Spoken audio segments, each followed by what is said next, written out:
Ayer hablaba fundamentalmente de que hay que subir los tipos de interés. En Bloomberg, en un foro económico en New York, hablaba de Hillary Clinton, de lo duro que es ser presidente de los Estados Unidos y de que para ser banquero también es duro que los tipos de interés sean cero o negativos.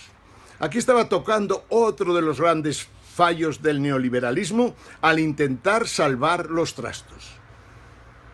Las operaciones de liquidez creando dinero de donde no lo hay, las operaciones de quantitative easing, y lo más grave, por muchísima diferencia, la manipulación absoluta de todo tipo de mercados de acciones, de deuda, etcétera, etcétera. También, por descontado, de las commodities de todo tipo. El neoliberalismo ha ido creando todas estas cosas. El neoliberalismo facilitó que los bancos crearan dinero de la nada. El neoliberalismo tenía la suposición de que, aunque surgieran crisis, siempre serían resolubles. Mentira, una vez más. ¿El neoliberalismo ha hecho cosas positivas? Sí. Ha desarrollado tecnologías espectaculares.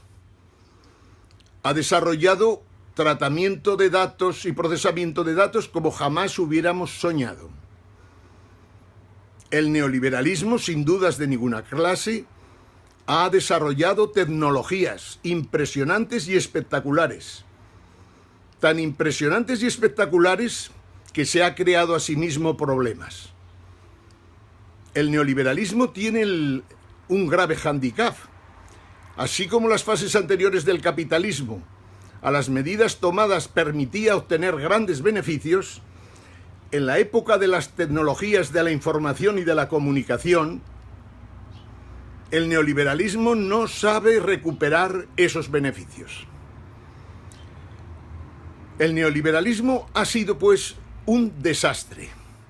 Otro de sus grandes fracasos es experimentar con el dinero fiat. Es decir, a partir de 1971, tomar la decisión por parte del gobierno de Estados Unidos de que el dinero fiat, el dólar, no tenía ningún tipo de respaldo.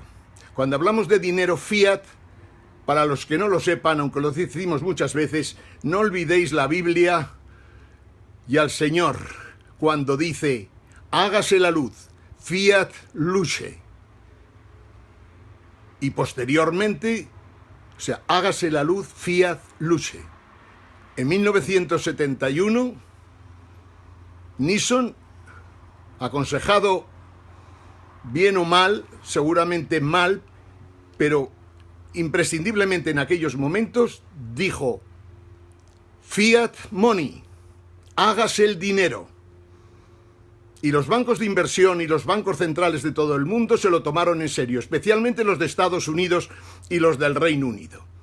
Fiat money, dinero fiat, que son billetitos que en el fondo valen, por ejemplo, el dólar un par de centavos o tres como mucho, pero sin embargo ostenta el valor de $1, igual que el euro, con la diferencia de que el dólar siempre ha tenido detrás a todo el gobierno de los Estados Unidos, a todas sus embajadas y a todo su enorme ejército de aire, naval y de tierra. El dinero, el dólar, se mantiene precisamente porque Estados Unidos es la fuerza militar más importante de la tierra. Justo lo contrario que el euro, que aparte de no tener detrás ninguna institución que lo respalde, en el fondo no es más que una muleta del dólar que caerá cuando los Estados Unidos lo decidan. El dólar nació muerto y morirá muerto. Fue un capricho de Aznar y ese capricho se lo comerá Aznar antes de lo que parece. El neoliberalismo, digo, ha fracasado. Y el neoliberalismo, en la época de la globalización, nos ofrece una elección. ¿Qué queremos? ¿Más o menos globalización? ¿Más o menos neoliberalismo? Pues os digo una cosa, si queremos más globalización, tenemos la obligación de acabar con el neoliberalismo. Ese neoliberalismo que sigue defendido. Cuando leéis estos periódicos económicos españoles que dan verdadera pena por lo cortitos que son en cuanto a altura de miras, nos encontramos con que la noticia del día es que ayer uno de los miembros de la Reserva Federal dijo que de momento seguramente no se subirían los tipos de interés. Y algo que se me olvida siempre, pero que debéis de conocer.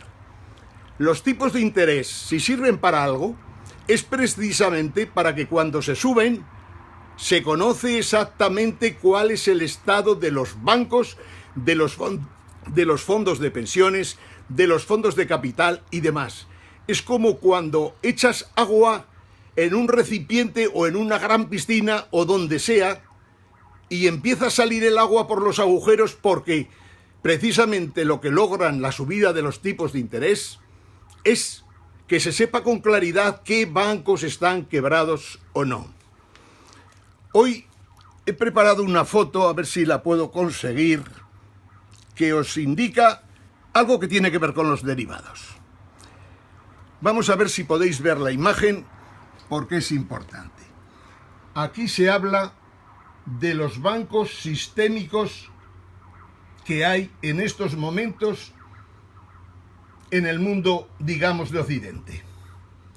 Tenemos ahí unas bolitas de distintos colores, azules, rojas, verdes, que indican en realidad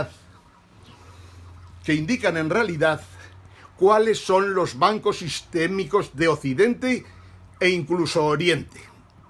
Y en el centro de la foto, que la podréis encontrar con facilidad, no obstante, en Internet, cuando busquéis Deutsche Bank, os encontraréis el por qué es tan peligroso el mundo de los derivados.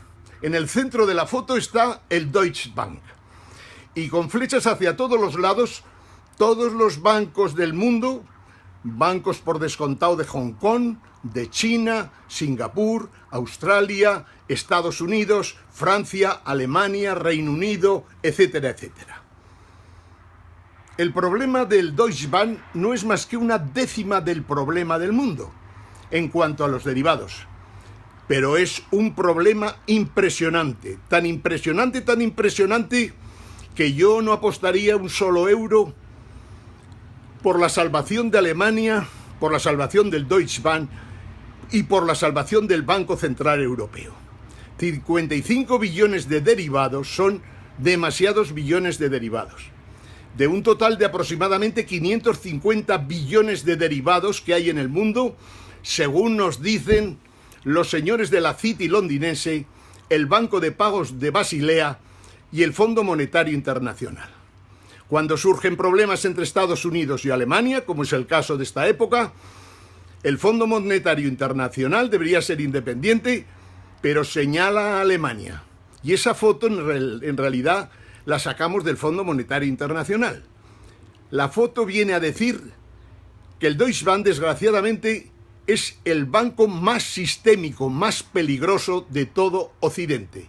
Y que, por lo tanto, Alemania tiene que empezar a preocuparse del tema y a comportarse mejor con sus socios del sur, con los países periféricos de la Unión Monetaria Europea. Alemania, no tengo la menor duda, ha provocado que el Reino Unido saliera de Europa. No tengo ninguna duda. El Reino Unido, sin dudas de ninguna clase, os lo he dicho muchas veces, es el país con mayor capacidad financiera en cuanto a recursos humanos y tecnológicos del mundo. A años luz de los demás, como mucho a algo de distancia con respecto a los Estados Unidos, que ya es decir. El Reino Unido, os he dicho también muchas veces, que tiene en su poder, por decirlo de alguna manera, las cámaras de compensación de derivados de toda Europa e incluso de buena parte del mundo. Y por lo tanto tiene una especie de central nuclear de fusión, no precisamente de fisión, de fusión. Supongo que os recordáis lo que es la bomba de fisión y que es la bomba de fusión. Pues bien, sin haberse todavía puesto en marcha centrales nucleares de fusión, el Reino Unido tiene en sus entrañas las cámaras de compensación de derivados y por lo tanto una verdadera central nuclear de fusión. Insisto, los derivados son el mayor problema del mundo.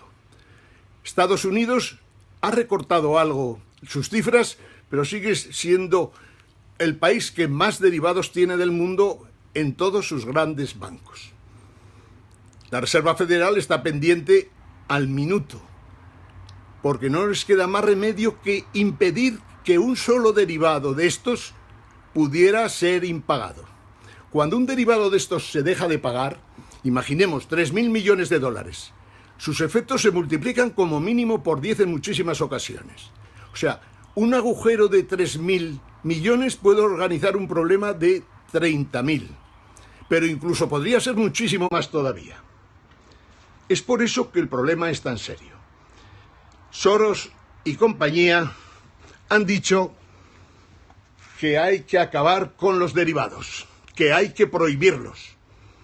Que no puedes es quitar de la noche a la mañana los que ya existen, pero sí que considera que no se puede emitir un solo CDS más. Es honrado por su parte. En ninguna otra parte del mundo se hace. De hecho, da la impresión de que Estados Unidos se los quisiera pasar a Europa y a Japón.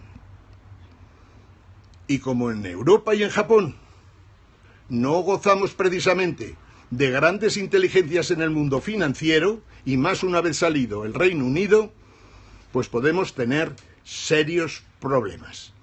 Insisto, los mayores derivados del mundo están en Estados Unidos, pero Estados Unidos es el único país que al menos conoce la situación completamente, aunque no sabe todavía cuál sería la mejor solución. Hemos visto posibles soluciones. Soros ha apuntado algunas. Otra gente, economistas menos brillantes, pero también brillantes, han aportado soluciones. Nosotros también a veces creemos que podríamos aportar soluciones. Tiene que haber una mezcla de tipo perdón de deudas, lo que llamamos quitas, eliminación de derivados de la noche a la mañana, pero ocurrirán grandes catástrofes. Porque cuando tomas decisiones de estas que parecen decisiones bíblicas, como la de los jubileos, desgraciadamente hay movimientos de tierras, movimientos de continentes en los que hay transferencias de riqueza de unos a otros. Unos se pueden enriquecer, otros se pueden arruinar para siempre. El utilizar otro tipo de medios para que la economía pueda funcionar es una posibilidad. Todo el mundo piensa en el oro como una posible, digamos, como un posible metal que podría echar una mano para dar más garantías a todo tipo de operaciones y transacciones internacionales. Pero no hay suficiente oro en el mundo para los problemas en los que estamos en estos momentos. Si no recuerdo mal, hay unas 170.000 toneladas de oro, como 3 o 4 piscinas olímpicas. Es muy poco oro, salvo que el oro se revalorizara a cifras impresionantes. No hay que olvidar nunca, la economía real mundial mueve aproximadamente 75 billones de dólares. En el mundo ya os he dicho que hay por lo menos 555 billones de derivados. Y seguramente hay unos 2.000 o 3.000 billones de dinero que corre por el mundo, originado precisamente en esta época neoliberal. Por lo tanto, el tema de los derivados es un problema a resolver por encima de todo. Los problemillas de España de que si se perderán 20 y tantos mil millones, mentira. Las cifras reales que tenemos nosotros en cuanto al dinero que se puede perder por parte de la banca española,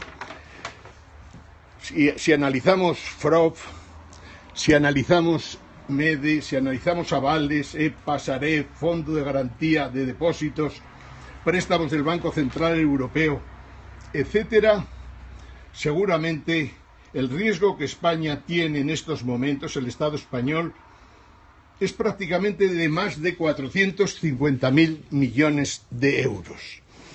Como Los datos de Alemania también son espectaculares. Alemania ha metido ya más de 1,5 billones de euros en los bancos